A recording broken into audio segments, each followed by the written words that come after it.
जुगनू बहुत दुबला पतला एक नंबर का कंजूस और लालची व्यक्ति था। वो अपने परिवार के साथ रहता था। परिवार में एक बूढ़ी माँ, पत्नी और बेटा था। उसकी पत्नी मोटी थी। उसे खाने का बहुत शौक था। उसे हर समय भूख लगी रहती थी तथा वो एक बार में 10 आदमियों का खाना खा लेती थी। जुगनू का बेटा चीनू बहुत शरारती था। अरे भगवान, नाश्ता कहाँ है? जल्दी लाओ, मुंशी मेरा इंतजार कर रहा होगा। हाय, वो कलवा मुंशी आपका इंतजार क्यों करने लगा? उसे बोलो दुकान खोल के काम करे। अरे तुमको कितनी बार कहा है, वो दुकान नहीं है। दुकान नहीं तो क्या है? लोगों को रुपये ब्याज पर उधार देने की दुकान ही तो है। उधार की दुकान। अब तुमको कौन समझाए है? मैं गधे को समझा सकता हूँ पर तुमको नहीं है? हाँ, ये सही कहा आपने। उस मुंशी को बोलो आपकी उधार की दुकान खोल के काम करे। ना, वो नहीं खोलेगा। दुकान खोलते ही सफाई करनी पड़ती है। मुंशी झाड़ू नहीं लगाता, मैं लगाता हूँ। हैं? आप झाड़ू लगाते हो दुकान में? तुमको पता है रुपए भी बच जाते हैं। वो जो लड़का पहले झाड़ू लगाने आता था ना, वो बोला सेठ जी 5 रुपया बढ़ा दो। अरे भाई, काहे के 5 रुपया बढ़ा दूं? है? काम तो उतना ही है, तो रुपए काहे बढ़ेंगे? मैंने कहा तुम जाओ भाई। और वो मुंशी तो सबका बाप है। बोला सेठ जी रोज झाड़ू लगाने के महीने का 30 रुपया लूंगा। अब तुम ही बताओ भाग्यवान, इन लोगों ने लूट मचा रखी है। अरे तो दे देते ना। आपको रोज रोज झाड़ू लगाते शर्म नहीं लगती? अरे अपना काम करने में कैसी शर्म, और रुपया भी बच जाता है। आप भी ना। अब आज थोड़ी देर होगी। क्यों, नाश्ता बना नहीं अभी तक? बना था पर क्या? वो मैंने खा लिया। मेरा नाश्ता खा लिया? तो कोई नहीं, चीनू या माँ के हिस्से का मुझे दे दो, उनके लिए फिर से बनवा लेना। उनका भी मैंने खा लिया। सुबह जितना नाश्ता बना था मैं। तुम्हारी इस खाने की आदत ने मुझे बर्बाद कर दिया है। इतना रुपया राशन में जाता है, कुछ पता भी है? ऊपर से जब देखो खा खा कर कितनी मोटी हो रही है। सुनो जी, कितनी बार कहा है, कुछ भी कहो पर मुझे मोटी मत कहा करो।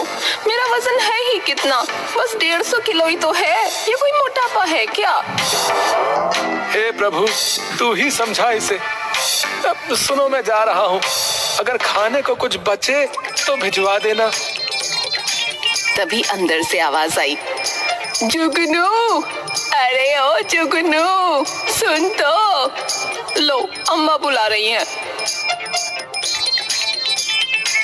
अरे क्या है अम्मा? अरे कितनी बार कहा है, जाते वक्त टोका मत करो।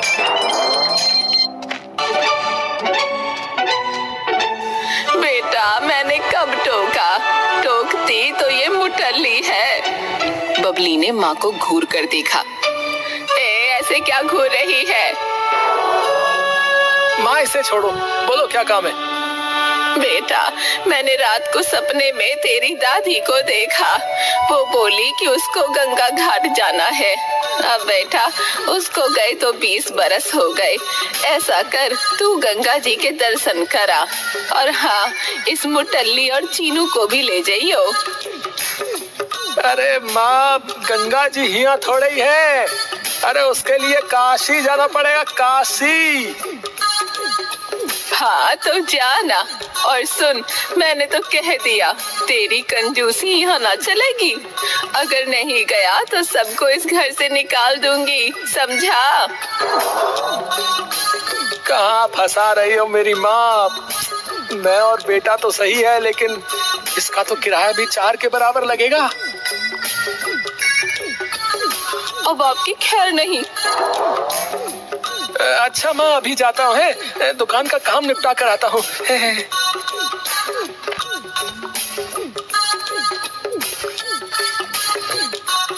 दुकान में। अरे मुंशी, माँ ने काशी जाने के लिए कहा है।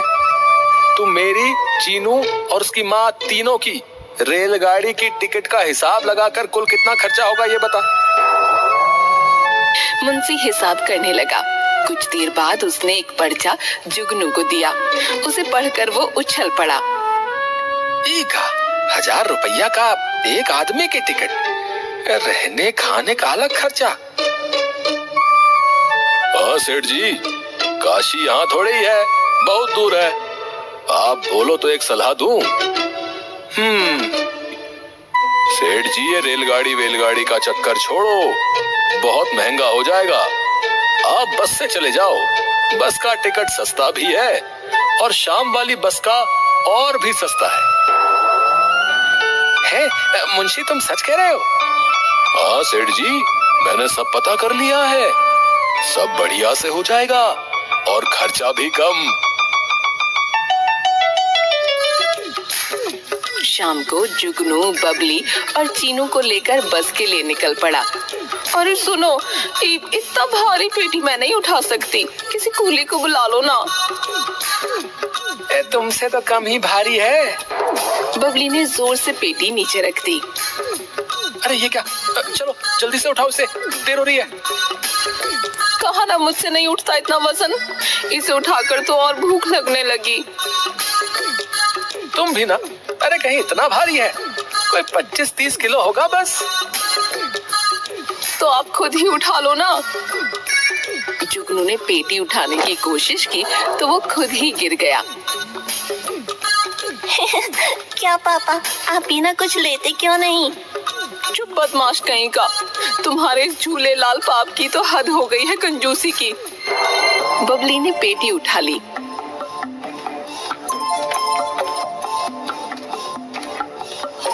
तीनों स्टैंड पर पहुंचे तो वहाँ बहुत भीड़ थी। जुगनू एक आदमी से, ए भैया, ये शाम को काशी जाने वाली बस कौन सी है? देखो भैया, ऐसा है, शाम की कोई बस नहीं है, ठीक है? वो सामने वाली बस अभी आधा घंटे में चलने वाली है, ठीक है? बस के पास बहुत भीड़ थी। उसमें बैठने के लिए एक दूजे को लोग धक्का दे रहे थे। पापा, क्या हम इस बस में जाएंगे?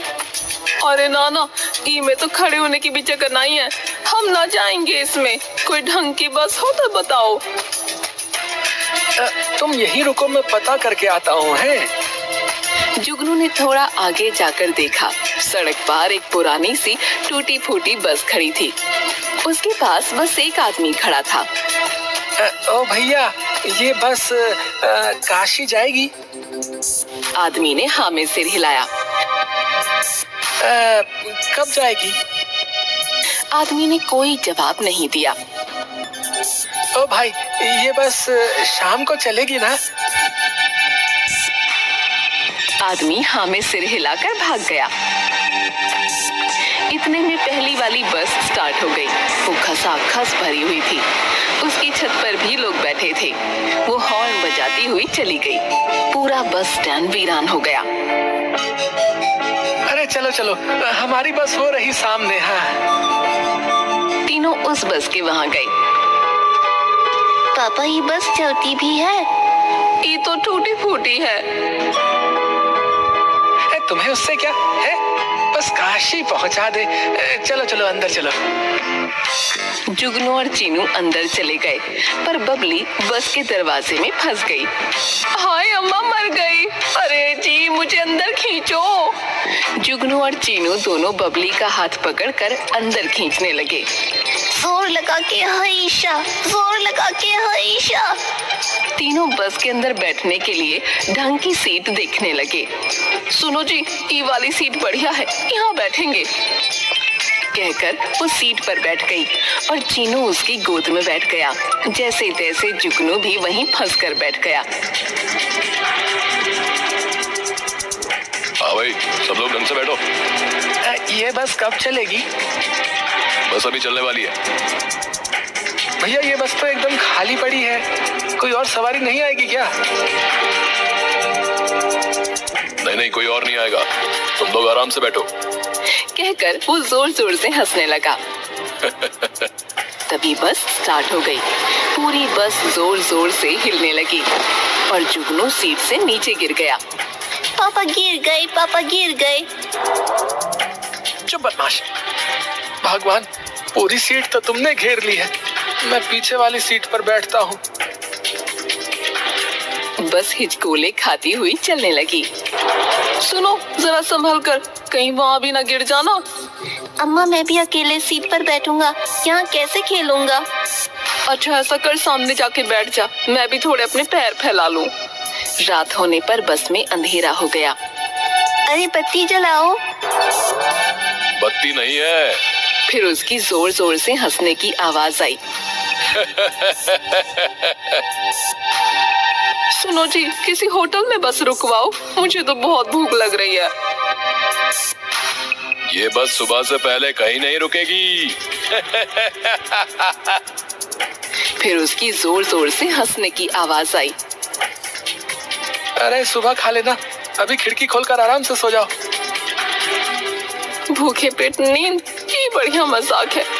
तभी उसे खाने से भरी हुई हवा में नाचती थाली दिखाई दी। उसने बोलने की कोशिश की पर मुंह से आवाज नहीं निकली।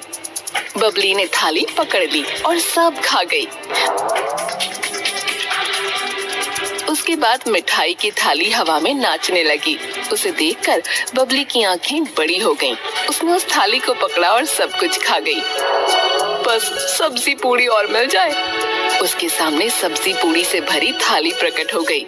उसने फटाफट सब खाया और एक लंबी डकार लेकर सो गई।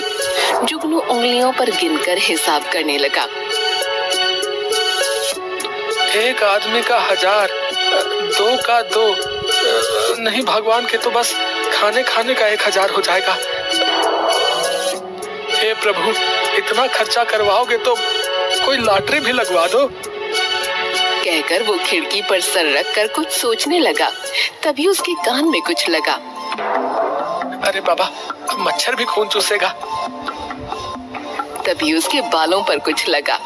उसने ऊपर की ओर देखा तो नोटों की गड्डियां हवा में उड़ती हुई दिखाई दी।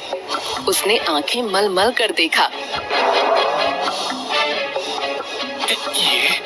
ये असल के रुपए हैं। उसने दूसरी गड्डी पकड़ी तो और 10 गड्डियां हवा में नाचने लगीं। जुगनू खुशी से गिरते पड़ते पेटी के पास गया। पत्नी जोर जोर से खर्राटे लेकर सोई हुई थी।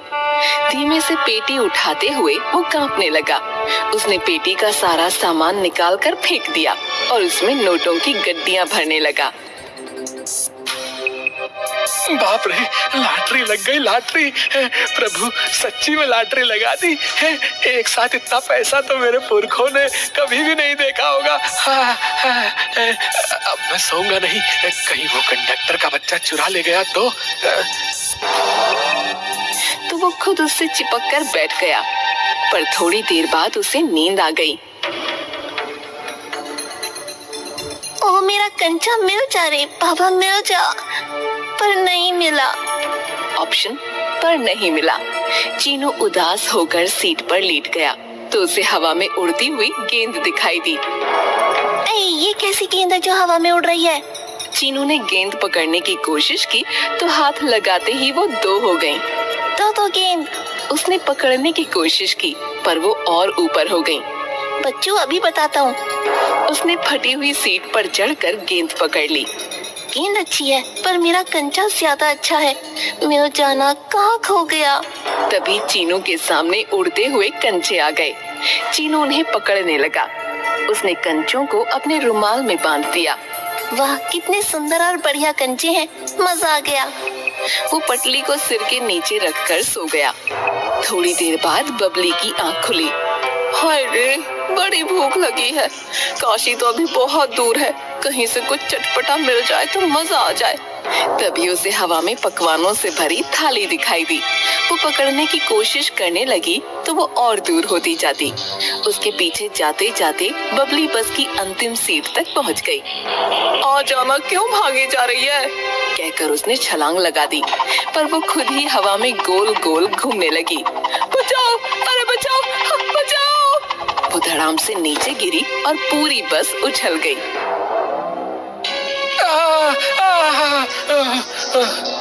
बस रुक गई। तब जीनू और जुगनू ने बबली को उठाया।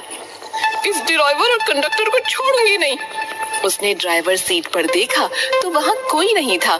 सुनो जी, ये दोनों कहाँ गायब हो गए? पता नहीं, इस बस से अब तक कोई नीचे नहीं उतरा। उन्होंने यहाँ वहाँ देखा पर कोई नहीं था।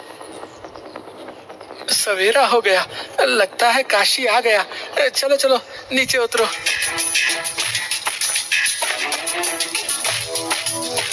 नीचे उतरने के बाद पापा, ये तो हमारे गांव जैसा लग रहा है। नहीं बेटा, ये काशी है। बस स्टैंड सब जगह एक सा होता है। ओ देखो, ये तो वही गांव का खीरे वाला है। ए भैया, तुम हमारे पीछे पीछे काशी तक आ गए? काशी? कहाँ है काशी? ये काशी तीर्थ है, हमको गंगा घाट जाना है। तुम्हारा यहाँ कैसे आना हुआ? भौजी पगला गई हो का है? ये काशी नहीं, अपना गांव है, गांव है। ये कैसे हो सकता है? हमने पूरी रात बस में सफर किया काशी जान खातिर। गांव कहाँ से आ गया? कौन से बस में गए भैया? वो सामने वाली। खीरे वाला सामने देखता है, वहाँ कोई बस नहीं थी और जुगनू और बबली बस को वहाँ न देखकर वहीं खड़े खड़े सुन्न हो गए। भाई, हम लोग पूरी रात एक बस में सफर करके आए हैं भाई, लेकिन अब देख रहे हैं तो अपने ही गांव में है।